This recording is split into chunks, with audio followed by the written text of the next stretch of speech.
Ayan guys, sa mga gusto pong umorder ng rooted and caps, ayan, ganyan po. Ganito lang po yung size na kasya sa slim box. Ayan, bali sa slim box po, 5 piraso ang kasya, 134 pesos po ang shipping fee. Kapag pick up branch, pag door to door, mas mataas po ng konti yung presyo ng shipping fee. Parang 200 plus. Basta hindi po aabot ng 300 pesos pag door to door.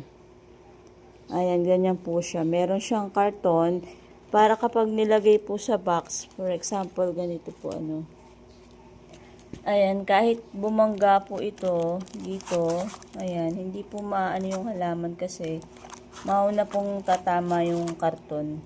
Ayan. Sakto lang po yung size nito dun sa slim box. Kaya hindi po masisira yung mga halaman.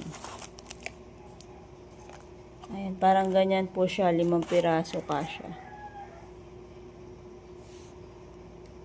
Ayan, so ang rooted in cups po ay 1,520 pieces, assorted na yun.